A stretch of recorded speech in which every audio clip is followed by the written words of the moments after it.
Hey guys, welcome back to my channel and in a new video. यो video चाहिँ IELTS series को 5th र last video and यो video चाहिँ IELTS writing को बारेमा. IELTS राइटिङ भनेको IELTS को सबैभन्दा गाह्रो टेस्ट हो किनभने यसले नलेज, लजिक, आइडियाज र भोक्याबुलरी डिमान्ड गर्छ. एन्ड यसमा चाहिँ हामीले आफ्नो आन्सरलाई फुल्ली डेभलप गरेर एक्सप्लेन गर्न सक्नुपर्छ. राइटिङ को एभरेज स्कोर हेर्दाखेरि चाहिँ यो एकदमै कम छ किनभने धेरै मान्छेको चाहिँ IELTS राइटिङमा कम स्कोर आइराको हुन्छ. मेरो चाहिँ IELTS राइटिङमा 6.5 आको हो. मैले यसको लागि 7 डेज भन्दा बढी प्रिपेयर गरेको थिइन. यो भिडियो चाहिँ IELTS राइटिङको फर्म्याट र यसको लागि चाहिने टिप्सहरुको बारेमा.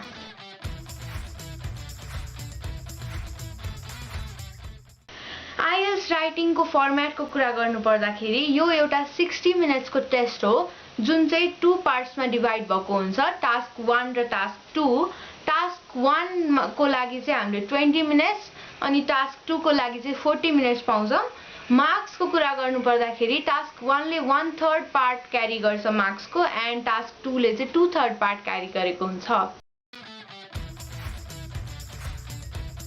मार्किङ क्राइटेरिया चाहिँ हजुरले ब्रिटिश काउन्सिल अथवा IDP को अफिसियल वेबसाइटबाट हेर्न सक्नुहुन्छ. राइटिङ को मार्किङ क्राइटेरिया 4 वटा क्याटेगोरीजमा डिवाइड भएको हुन्छ. Task achievement, coherence and cohesion, grammatical range and accuracy र लेक्सिकल रिसोर्स. टास्क अचिभमेन्टमा हजुरले क्वेशनलाई कति क्लियरली आन्सर गर्नु भएको छ र आन्सरलाई डेभलप गर्नु भएको छ कि छैन भनेर हेरिन्छ. कोहेरेन्स एन्ड कोहेजनमा हजुरले प्याराग्राफलाई कसरी अरेन्ज गर्नु भएको छ एन्ड लिंक कसरी गर्नु भएको छ भनेर हेरिन्छ. ग्रामेटिकल रेन्ज एन्ड एक्युरेसीमा हजुरको सेन्टेन्सको स्ट्रक्चर, टाइप्स, फ्लेक्सिबिलिटी लाई इभ्यालुएट गरिन्छ. एन्ड लेक्सिकल रिसोर्समा चाहिँ हजुरले कुन लेभलको भोक्याबुलरी युज गर्नु भएको छ एन्ड कति करेक्टली युज गर्नु भएको छ भनेर हेरिन्छ. अब कुरा गरौँ IELTS राइटिङ को टास्क 1 को लागि चाहिने टिप्स एन्ड ट्रिक्स को बारेमा. फर्स्टमा चाहिँ हामीले क्वेशनलाई प्याराफ्रेज गरेर त्यसलाई सेम मिनिङ आउने गरी लेख्नुपर्छ. जस्तै क्वेशन चाहिँ the chart below shows the number of men and women in further education in Britain in 3 periods and whether they were studying full time or part time.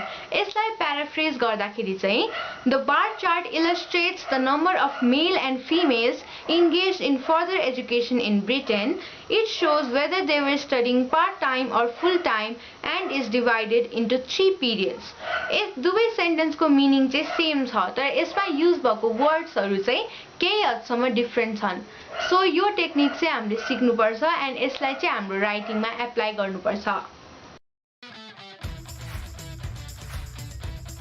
Overview लेख्नु भएन भने चाहिँ band score स्वाटै घट्छ.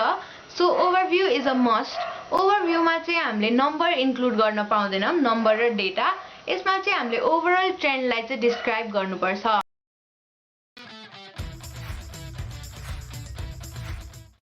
की फिचरहरुलाई मात्रै describe गर्नु होला. 150 words लेख्नु पर्ने हुँदाखेरि हामीले सबै थोक इन्क्लुड गरेर भ्याउँदैनौं. सो नोटिसेबल ट्रेन्डहरु एन्ड मोस्ट इम्पोर्टेन्ट फिचर्सहरुलाई मात्रै डिस्क्राइब गर्नु होला. यसमा चाहिँ नम्बर र डाटा युज गर्नुपर्छ.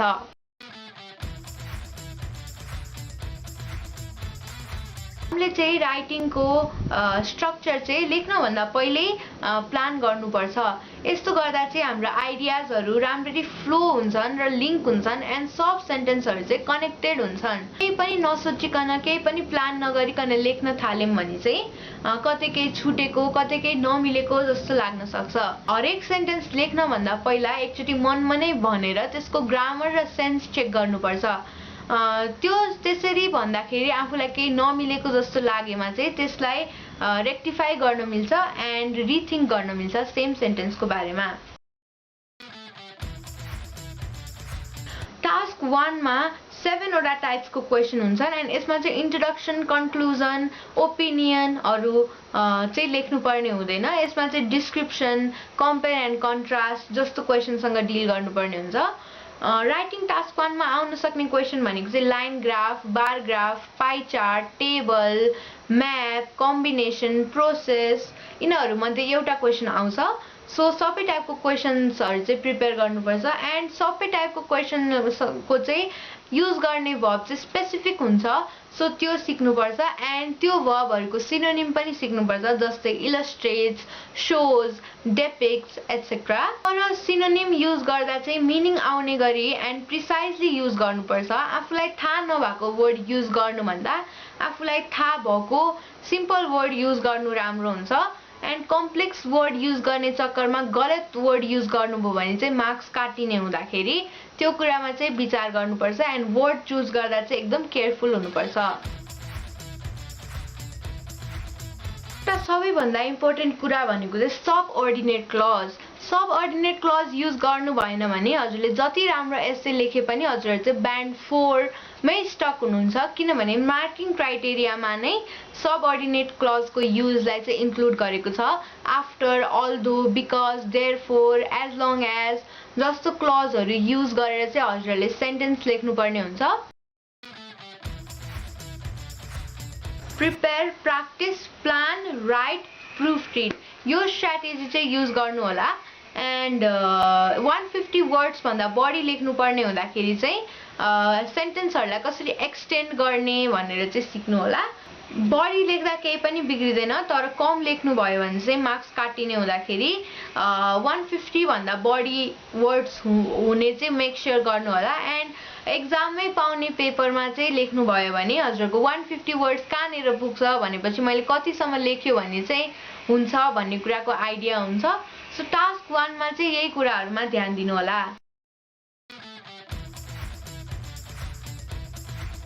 टास्क 2 ले चाहिँ 2/3 मार्क्स क्यारी गरेको हुँदाखेरि यसको लागि चाहिँ हामी प्रिपेयर भएर जानुपर्ने हुन्छ।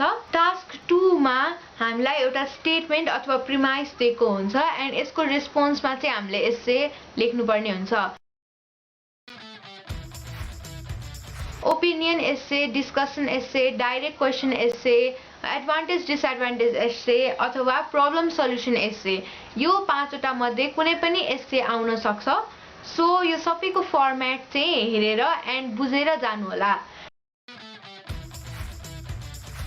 टास्क 2 मा चाहिँ हामीले फर्स्टमा क्वेसनलाई एकदम राम्ररी पढेर क्वेसनले हामीबाट के को आन्सर खोजिरहेछ भन्ने कुरा चाहिँ फिगर आउट गर्नुपर्छ। त्यसपछि हामीले 2-3 मिनेट चाहिँ आफ्नो आन्सरलाई स्ट्रक्चरली प्लान गर्नलाई चाहिँ इन्भेस्ट गर्नुपर्छ। जस्तै इन्ट्रोडक्सन, आइडिया 1, आइडिया 2, कन्क्लुजन भन्ने जस्तो टेम्प्लेट चाहिँ माइन्डमा सेट गर्नुभयो भने हजुरहरूलाई लेख्दाखेरि सम्झिन्छ एन्ड आन्सर मिनिङफुल हुन्छ। आइडियाजहरू चाहिँ रिलेभेन्ट हुनुपर्छ एन्ड त्यो आइडियाजलाई आफूले कसरी डेभलप गरेर कसरी एक्सप्लेन गर्न सकिन्छ एन्ड कुन एक्जाम्पल चाहिँ यसलाई सुट गर्छ भन्ने कुरा चाहिँ आफूले विचार गर्नुपर्ने हुन्छ। इन्ट्रोडक्सनमा चाहिँ टास्क 1 मा जस्तै क्वेसनलाई प्याराफ्रेज गर्नुपर्ने हुन्छ एन्ड 2-3टा सेन्टेन्समा चाहिँ जेनरली मान्छेले यो सोध्छन् एन्ड म चाहिँ यो सोध्छु भनेर चाहिँ लेख्न सक्नुहुन्छ।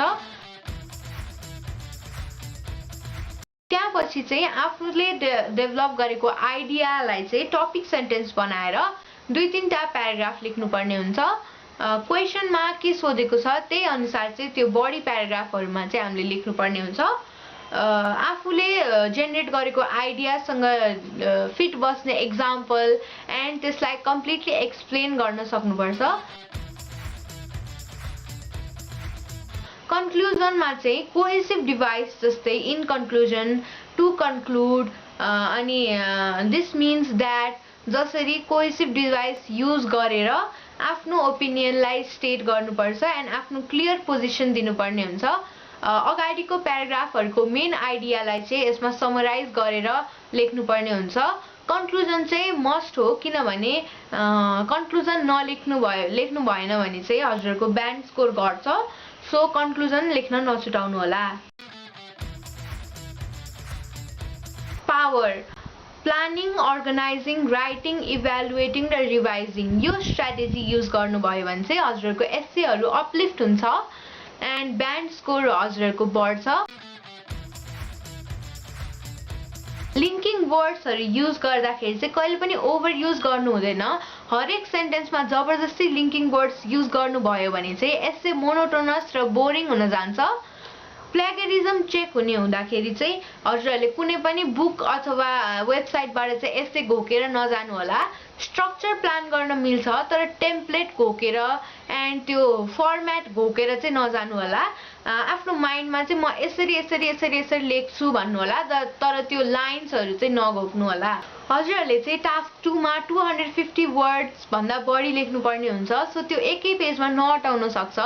थपेको पेजमा चाहिँ हजुरहरूले क्यान्डिडेट नम्बर, सेन्टर नम्बर चाहिँ एकदमै क्लियरली लेख्नु होला। नत्र भने चाहिँ हजुरहरूको पेपर मिसप्लेस भयो भने त्यसको मार्क्स नै काउन्ट हुँदैन। सो त्यो कुरामा विचार गर्नु होला। एन्सरमा चाहिँ हजुरको पोजिसन एकदमै क्लियर हुनुपर्छ। हजुरहरू एग्रिमेन्टतिर हुनुहुन्छ कि डिसएग्रिमेन्टतिर हुनुहुन्छ भन्ने कुरा चाहिँ खुलेको हुनुपर्छ। डिस्कस बोथ भ्युज भन्ने टाइपको क्वेसन चाहिँ यसमा एक्सेप्सन हो। सो त्यसमा चाहिँ हजुरले दुईटै भ्युजबाट चाहिँ कुरा गर्नुपर्ने हुन्छ।